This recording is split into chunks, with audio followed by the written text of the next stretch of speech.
നമസ്കാരം. Raf talk ഫുട്ബോളിലേക്ക് എവർക്കും സ്വാഗതം. AFC ചാമ്പ്യൻസ് ലീഗിൽ അൽ നസറിന് പരാജയം.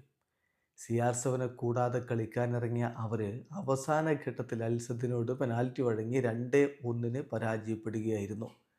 ക്രിസ്ത്യാനോ റൊണാൾഡോക്ക് കോച്ച് സ്റ്റെഫാനോ പിയോളി വിശ്രമം അനുവദിച്ചതാണ്. ഓൾറെഡി AFC ചാമ്പ്യൻസ് ലീഗിൻ്റെ റൗണ്ട് ഓഫ് 16ലേക്ക് അൽ നസർ യോഗ്യത ഉറപ്പാക്കിയിട്ടുണ്ട്. അതുകൊണ്ട് തന്നെ സുപ്രധാന മത്സരം അടുത്തത് വരാനുണ്ട്.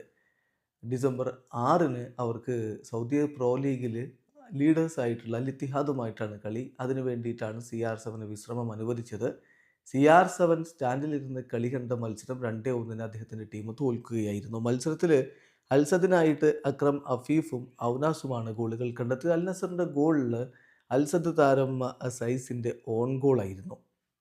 CR7 ഇല്ലാതെ ഇറങ്ങിയപ്പോൾ അൽ നസറിൻ്റെ മുന്നേറ്റങ്ങൾ നയിച്ചുകൊണ്ട് ആൻഡേഴ്സൺ ടാലിസ്കിയും സാദിയോ മാനയും ഗരീബും ഏഞ്ചലോയും ഒക്കെ ഒരുമിച്ചാണ് ഇറങ്ങിയത്. മറുഭാഗത്ത് അക്രം അഫീഫും ക്രിസ്റ്റോ ഗോൺസാലസും ചേർന്നുകൊണ്ട് അൽസദിൻ്റെ മുന്നേറ്റങ്ങൾ നയിച്ചു. കളിയുടെ ആദ്യ പകുതി ഗോൾ രഹിതമായിരുന്നു. രണ്ടാം പകുതിയിൽ 53-ാമത്തെ മിനിറ്റിൽ അഫീഫിലൂടെ അൽസദ് ലീഡെടുത്തു. എന്നാൽ 80-ാമത്തെ മിനിറ്റിൽ സൈസിൻ്റെ ഓൺ ഗോള് അൽ നസറിന് ഒപ്പം എത്തിച്ചതാണ്. പക്ഷേ അവസാന ഘട്ടത്തിൽ വഴങ്ങിയ പെനാൽറ്റി അത് അൽ നസറിന് തിരിച്ചടിയായി.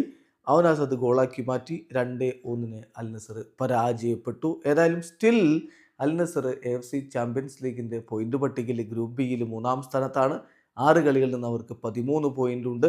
4-ാം സ്ഥാനത്തുള്ള അൽ സദ്ദിനും 6 കളികൾ കളിച്ചിട്ട് 12 പോയിൻ്റാണ് ഇപ്പോഴുള്ളത്. അവർ 4-ാം സ്ഥാനത്താണ്. വീഡിയോ അവസാനിക്കുന്നത്. ഫുട്ബോൾ ലോകത്തെ കുറിച്ച് വിശേഷങ്ങളുമായി റാഫ് ടോക്സ് എത്താം.